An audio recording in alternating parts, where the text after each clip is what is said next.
And finally, we have the MLA citation style. So almost no one should be using this style, quite frankly.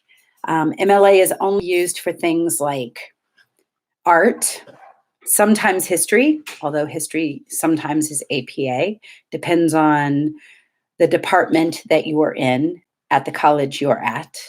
MLA is used for things like music and literature, but almost no one is doing a research project in the 5 classes that I'm teaching this semester that would require MLA. So this is for a very select few of you, or those of you who think to yourself, "Ooh, I'm gonna use MLA because that's what I learned in high school." Guess what? You're not allowed. You have to use the citation style that's appropriate to the paper you're actually writing. So in other words, the audience you're writing to. Am I writing to psychologists about a psychology issue? Am I writing to biologists about a biological issue? So you need to use a citation style that's appropriate to the paper that you're writing, the audience you're writing to, instead of, I used this in high school, it's what I remember and what I like.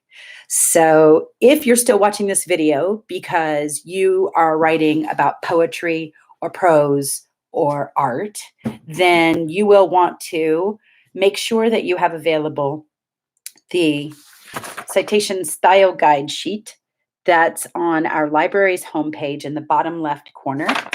I'm going to be referring to this document through the rest of this video. So if you need to, you can hit the space button right now to pause the video, go print it, and come back so that as I'm talking, you're able to look at exactly what I'm referring to and understand what it is I'm offering you. So you'll notice that there's all different kinds of sources of information that you might be citing.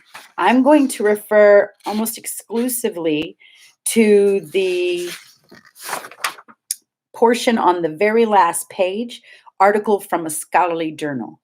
And the reason that I'm doing that is because you are going to be using scholarly articles as your primary source of information for this paper, and at least for the annotations that you turn in individually to me.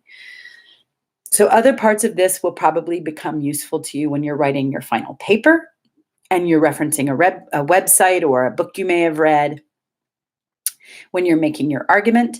But when you are using this to guide you to write your annotations, you are supposed to be writing annotations about scholarly articles. So scholarly article is what we're going to look at.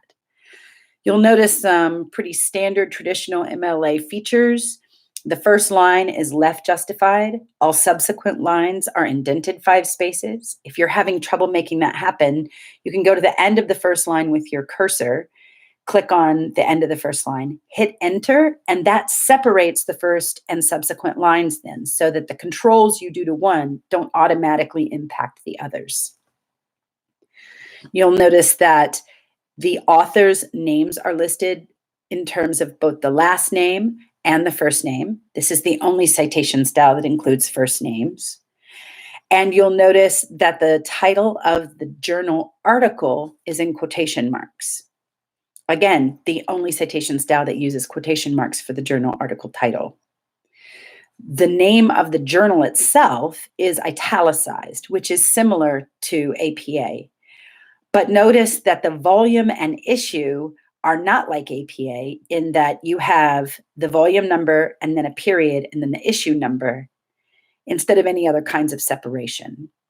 The date comes after that information. You have a colon, and then you have a page range. Just like all of our other citation styles, you have not just where the page begins, not just the total number of pages, but rather the page where it begins and the page where it ends as a range. And you need to include that information.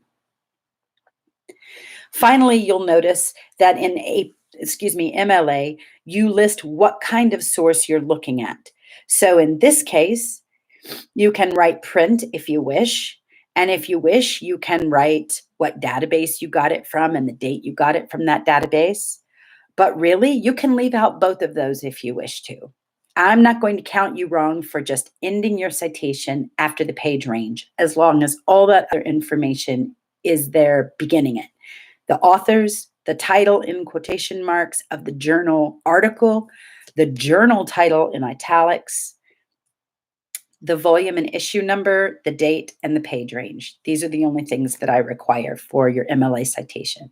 If you have any questions, be sure you let me know. Again, please do not use MLA unless you are writing in a very specific MLA influenced field. MLA stands for Modern Language Association. And so unless you're doing something in the humanities, you need to not be using MLA.